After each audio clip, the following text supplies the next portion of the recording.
Elles coûtent cher, elles ajoutent des pubs, elles ont un catalogue parfois limité. Laquelle est la meilleure? Comme tu peux l'avoir compris, aujourd'hui on va parler des plateformes de streaming.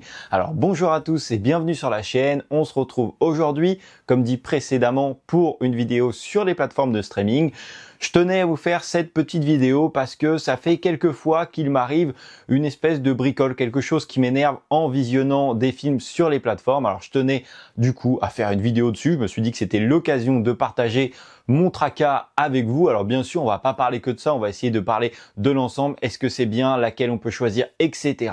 Et tu peux avoir remarqué qu'on a encore changé de décor. On était la dernière fois dans un bureau, les dernières vidéos ont été tournées dans mon salon.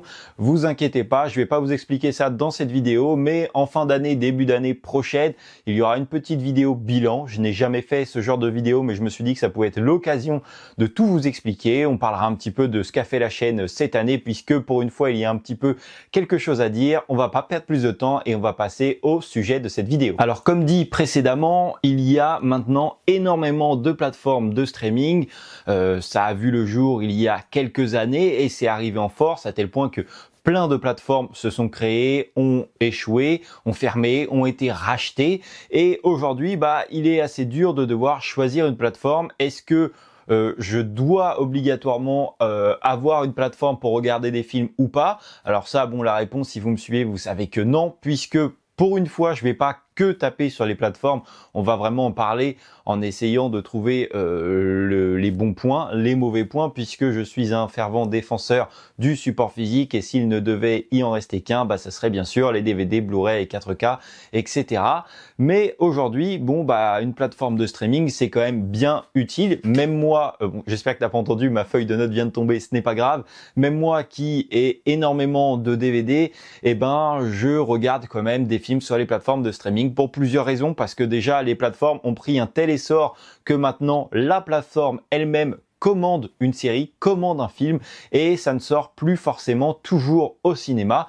Donc si tu veux toujours être à la page, pouvoir sortir des critiques, pouvoir voir les derniers films, tu es obligé d'avoir des plateformes. Alors quand je dis tu es obligé, une plateforme n'est en aucun cas un besoin, pas comme manger. Mais si tu veux avoir voir les derniers films, voir des films qui des fois ne sortent pas au cinéma, tu es obligé d'avoir une plateforme. Bien que parfois, et ça c'est vraiment bien, certains films, certaines séries qui sont sorties sur des plateformes, ont vu le jour plus tard en support physique et ça permet à des gens déjà de l'avoir dans ta collection ou à des gens qui n'ont pas les plateformes de pouvoir visionner cette œuvre. Il s'est passé pas mal de choses au niveau de ces plateformes, comme on le disait juste avant, il y en a eu beaucoup qui ont fermé, etc. Je vais pas vous refaire le petit cheminement que je vous ai expliqué juste avant, mais du coup il y a eu beaucoup de changements et comme je le disais dans cette intro, les plateformes peuvent coûter cher et pour ça, elles ont essayé de trouver des façons d'attirer un nouveau public.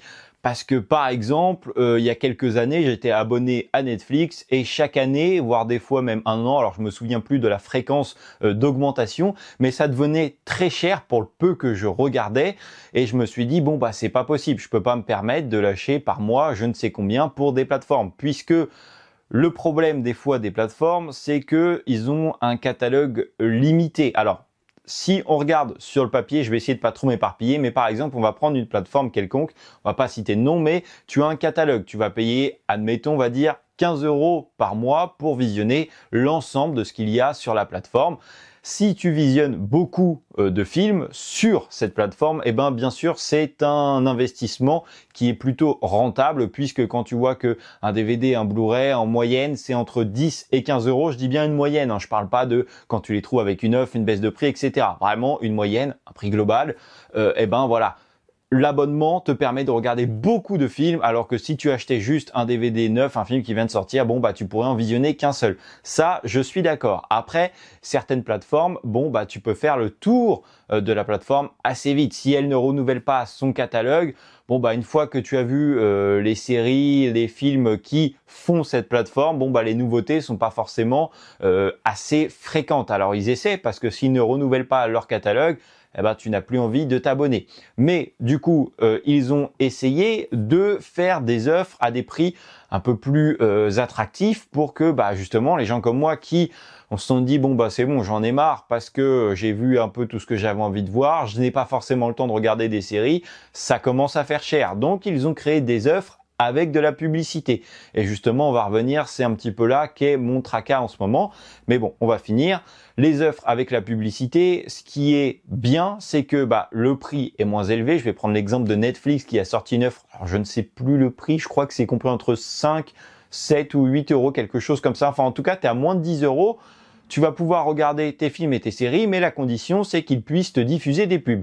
Ce qui me dérange pas du tout dans cette offre-là, c'est que en fait, tu signes en conséquence de cause. Tu signes en sachant qu'ils vont distribuer des pubs. Donc là, ok. Alors, je ne sais pas, j'ai pas fait le test avec Netflix puisque je ne suis plus abonné, mais je ne sais pas si les pubs sont avant l'œuvre ou pendant l'œuvre. Parce que ça, par exemple, on va prendre une autre plateforme qui s'appelle MyTF1 qui vient de voir le jour. Alors, ça existait déjà un peu avant, mais là, ils ont vraiment créé une vraie plateforme. Et tu as MyTF1 gratuit et MyTF1 Premium. Encore une fois, je leur reproche rien puisque tu sais tout en connaissance de cause. Tu as la version gratuite, c'est dit que tu allais avoir des pubs, que en fait ils allaient faire le maximum de désagréments pour que tu aies envie de t'abonner. Et c'est normal, c'est leur business, ils ont besoin que tu en aies marre de te taper des pubs, etc. et que tu payes. Je crois que tu peux également voir des films en avance, je crois, si tu paies.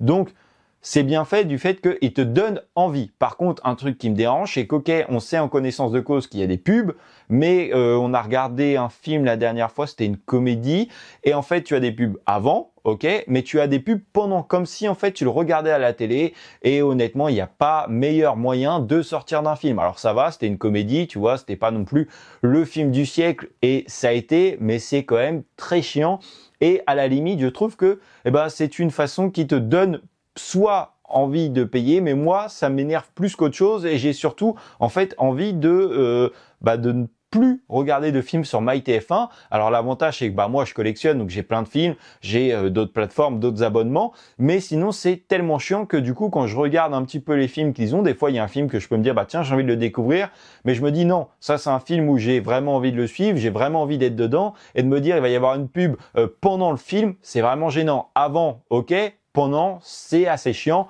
mais d'un autre sens, on peut pas leur en vouloir étant donné que c'est précisé avant et que je n'ai rien payé pour ça. Mais encore une fois, contrairement à beaucoup d'autres plateformes, ça te permet quand même de regarder des séries et des films gratuitement. Et ça, j'avoue que le gratuit, il a un petit peu disparu ces derniers temps, puisque Netflix, tu as une offre moins chère, mais il faut quand même payer, et c'est un petit peu le cas de tout le monde. Et le sujet que je voulais vraiment vous partager, qui m'énerve un petit peu, concerne Amazon Prime. Amazon Prime a une offre, alors il faut t'abonner à Amazon Prime et après dans Amazon Prime tu as plein d'abonnements différents. Bon, pourquoi pas, à la limite c'est leur mode de fonctionnement. Ce qui me dérange c'est que moi je suis abonné à Amazon Prime, ça va faire, là c'est la deuxième année, la première année c'est très bien passé et là la deuxième ils ont décidé que à mon avis ça ne leur rapportait plus assez et du coup ils ont dit bon on va mettre des pubs. Sauf que moi ce qui me dérange c'est que quand j'ai payé, quand j'ai pris mon abonnement, il était absolument pas question d'avoir des pubs, je payais pour ça. Donc pourquoi on rajoute des pubs? Et maintenant en fait tu as l'abonnement, donc je sais plus si tu payes à l'année ou par mois, enfin tu payes ton abonnement et si tu ne veux pas de pub, tu payes, je crois que c'est 2,99 par mois supplémentaire. Si tu es un nouvel abonné plutôt, ok, pourquoi pas, parce que tu vas signer en conséquence de cause. Sauf que moi, j'étais déjà abonné et on me dit que maintenant, écoute, t'as des pubs et si t'es pas content, tu paies et si t'es pas content, c'est pareil. Alors ça, juridiquement, franchement, je pense que c'est limite. Alors à mon avis, voilà, c'est des grosses chaînes, il y a une petite ligne dans le contrat que tu signes parce que de toute façon, tu n'as pas le choix de le signer et ça leur permet de faire un peu ce qu'ils veulent. Mais ça, moi, ça m'énerve un petit peu parce que je paie une plateforme. Alors ok, je peux voir des choses que je ne peux pas voir ailleurs, je peux voir d'autres films parce que je peux pas tout acheter, etc. Mais j'ai pas envie de payer pour en plus avoir des pubs, surtout que ce n'est pas ça que j'ai pris à la base. Bon, je vais pas m'étendre plus sur le sujet, je pense que tu as compris l'idée de ce qui m'énervait en fait. Et je ne sais pas si toi aussi tu t'es fait avoir avec cette plateforme, mais je trouve ça un petit peu dérangeant. Et pour rester sur Amazon Prime aussi a mis en place quelque chose, bon, on va dire, c'est pas une plateforme où il faut déjà avoir les moyens, mais ce que je veux dire, c'est que tu payes ton abonnement donc à Amazon Prime et il y a plein d'autres plein de programmes dans Amazon Prime qu'il faut payer en plus. Mis bout à bout, ce n'est juste pas possible et je trouve ça un petit peu dérangeant de prendre une plateforme où pour accéder à l'intégralité de la plateforme, il faut que tu payes en plus. Mais ce n'est pas les seuls. Si on prend l'exemple de Canal+, tu as accès à pas mal de choses et ils ont commencé à comprendre, c'est-à-dire, alors je ne sais pas s'ils ont racheté, mais en tout cas, ils ont fusionné avec Apple TV. Je crois, alors je suis pas certain parce qu'en fait j'ai une offre chez eux qui comprenait Canal et plusieurs plateformes et il y a eu une modification puisque le 31 décembre ils vont se détacher de Disney. Alors je ne sais pas ce qui s'est passé, mais du coup j'ai l'impression qu'ils ont absorbé Paramount TV. Alors je ne sais pas si c'est toujours séparé ou ensemble. Bref, mais mon offre Canal me permet de regarder des films proposés par Canal, proposés par MyTF1, etc. sans aller chercher à droite à gauche, donc ce qui est pas mal. Au final, ça me fait une vraie plateforme qui me propose toutes ces filiales entre guillemets. Maintenant, chose qui me dérange, mais d'un autre sens, bon, c'est à rien à voir avec Amazon. Là, on reste vraiment dans le pur produit d'une plateforme, c'est-à-dire que tu as des films qui peuvent être visionnés juste en payant ton abonnement, mais il y a plein de films et ça change assez régulièrement à leur bon vouloir, mais tu as des films en VOD, c'est-à-dire que tu peux très bien avoir vu hier un film que tu t'es dit bah tiens, je me le regarderai demain et demain tu le recherches sur la plateforme et il est en VOD et ça veut dire qu'il faut soit que tu le loues, soit que tu l'achètes.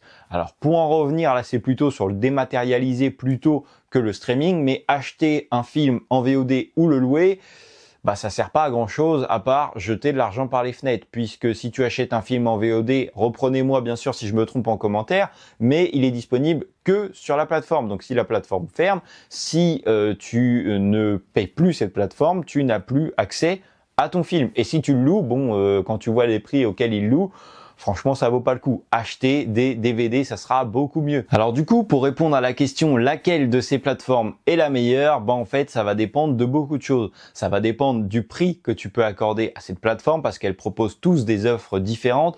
Alors elles essayent de se concurrencer parce que de toute façon, elles n'ont pas le choix, sinon elles ne tiendront pas. Ça dépend du genre de film que tu as envie de voir. En fait, il faut vraiment que tu essaies de regarder sur chacune des plateformes laquelle a le maximum de films qui peut te plaire. Et puis surtout, il faut que tu essayes de voir parce que certaines plateformes, comme par exemple, je le disais juste avant, Canal+ propose des offres en regroupant plusieurs et c'est bien souvent plus économique que de prendre chaque plateforme séparément. Alors, tu n'auras pas tout dedans à chaque fois, hein, elle ne marche pas avec tout le monde, c'est vraiment des offres limitées, mais ça te permet déjà d'avoir Canal qui propose des films et d'avoir peut-être 3 ou peut-être 2 plateformes différentes en plus et c'est quand même vachement moins cher que de prendre chacune de ces plateformes. Donc au final, il n'y a pas vraiment de plateforme mieux qu'une autre. Alors bien sûr, les interfaces sont différentes, donc ça encore une fois c'est un goût personnel. Les films proposés sont différents, encore une fois c'est personnel.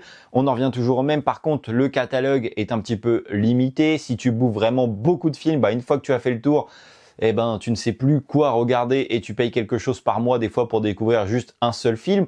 Alors tu pourrais faire très bien la même chose en les achetant. En fait, le but, c'est que chacune essaye de concurrencer l'autre avec leur prix, avec les propositions catalogue. Mais le but, si tu veux vraiment être satisfait, c'est qu'il faudrait tous les avoir. Mais si tu veux avoir toutes les plateformes, ça coûte vraiment très cher. Alors finalement, la question qu'il faut se poser, c'est est-ce que on veut acheter des DVD, des Blu-ray, du support physique dans son ensemble, ou est-ce qu'il vaut mieux s'abonner aux plateformes de streaming? Personnellement, moi, j'ai répondu à la question en faisant un petit peu des deux. C'est-à-dire que 80% de ma préférence, de mes achats, c'est du support physique parce que c'est déjà un plaisir pour moi d'avoir un support entre les mains, qu'il soit simple, un boîtier plastique ou que ce soit des éditions de collection. Mais il y a également une meilleure qualité. Il y a également que si je n'ai pas internet, je peux regarder mes films quand même. Et ça, je te parle de ça en connaissance de cause puisque ça fait, cette année, j'ai eu beaucoup de coupures internet. Alors tu vois, pour mettre mes vidéos, je me suis débrouillé, j'ai fait des partages, etc. Pour regarder un film, ça devient plus compliqué. Et puis t'imagines qu'un film soi-disant 4K sur une plateforme de streaming diffusé en 4G, je devrais pas tirer la meilleure image de ce film. Il n'y a vraiment rien de mieux en qualité que le support. Après, attention, dans cette vidéo, je veux vraiment pas cracher sur les plateformes de streaming. ça te permet de découvrir plein de films. C'est souvent moins cher que si tu achètes beaucoup de films. Après voilà, moi aussi j'en possède également. J'ai quelques plateformes, je ne les ai pas toutes parce que bah voilà, mon budget n'est pas illimité. Ça me permet de découvrir de films, des fois de vous faire des critiques sur des films, de rattraper des films que j'ai loupés au cinéma. Et puis même, ça me permet aussi des fois d'économiser de l'argent. Alors c'est bizarre dit comme ça, mais je me sers... Pardon, j'avale un petit peu ma salive parce que sinon dans 2 secondes je vais être en train de baver et je vais faire un coma. Mais je me sers des plateformes pour des fois visionner des films que j'ai loupés, des films que j'ai envie de découvrir mais je suis pas sûr de vouloir acheter, et du coup ça me permet des fois de ne pas dépenser mon argent dans du support physique parce que bah, quand j'ai visionné le film, bah, en fait j'ai été déçu, ou j'ai vu le film mais j'aurais pas envie de le revoir, et du coup bah, ça m'évite d'avoir acheté le support. Donc dans ce sens-là, ça peut être aussi une aide, même si tu collectionnes, même si tu préfères le support physique, et ben les plateformes peuvent parfois t'être utiles pour éviter d'acheter des films qui ne te plaisent pas, qui ne t'auront pas plu plutôt, et que tu n'auras pas forcément envie de revoir. Bon, on va essayer de conclure, parce que ça fait quand même un moment qu'on parle des plateformes. Alors, pour répondre à la question laquelle des plateformes est la meilleure, bon bah comme on le disait, c'est vraiment un choix personnel. Ça va vraiment dépendre du budget, ça va dépendre des films que tu recherches, de l'interface recherchée. C'est à toi de choisir. Est-ce que les plateformes nous arnaquent? Bon bah ça dépend desquels, j'ai envie de te dire, même si dans l'ensemble, comme je le disais, si tu regardes beaucoup de films sur cette plateforme, c'est forcément plus rentable que d'acheter des films. Et c'est quelqu'un qui collectionne du support physique qui vous dit ça. Donc voilà, c'est vraiment pas une bêtise, mais quand tu payes 15 € par mois et que tu as déjà vu plus de 2 films, bon bah c'est beaucoup plus rentable. C'est exactement le même principe. J'ai un abonnement de cinéma que je paye une telle somme. Une fois que j'ai vu 2 films, j'ai déjà rentabilisé mon abonnement par mois, et c'est beaucoup plus rentable pour la personne. Donc voilà, ça peut être une bonne chose. Après, si on compare encore une fois les plateformes et le support physique, je choisirais toujours le support physique, mais parce que j'aime ça. D'autres personnes préfèrent les plateformes, etc. C'est propre à chacun. La meilleure des choses, c'est de concilier les deux. Comme je le disais, j'ai des plateformes, j'ai du support. Je me sers des plateformes pour rattraper des films, pour voir des films que je n'ai pas forcément l'occasion de trouver en support. Et puis aussi un petit peu économiquement, parce que le nombre de films que je découvre par jour, c'est pas toujours des films que j'aurais forcément acheté. J'ai regardé des films que je me serais pas dit, tiens, je vais le prendre pour le découvrir parce que le film m'attirait pas plus que ça. Ça m'a quand même permis de le découvrir, et du coup, c'est quand même pas mal sur le fait de pouvoir élargir sa culture cinématographique, mais le support reste toujours la meilleure des choses dans mon cœur, et j'espère que c'est votre cas aussi si vous êtes sur cette chaîne. Mais t'inquiète pas, si tu préfères les plateformes de streaming, je t'aime quand même bien tant que tu es abonné à la chaîne, tant que tu fais partie de la communauté. Et ben écoute, il n'y a pas de souci que chacun regarde des films sur le support qui préfère, puisque le but est tout simplement de regarder des films, de partager notre passion, et c'est comme ça qu'on va conclure. N'hésite pas à me donner ton avis en commentaire. Quelles sont les plateformes que tu utilises? Est-ce que tu préfères le support, les plateformes? Comment tu gères ça? Voilà, j'attends vraiment ton avis en commentaire. Tu peux également t'abonner à la chaîne, mettre un petit like, et moi je te dis à la prochaine pour une nouvelle vidéo. Salut!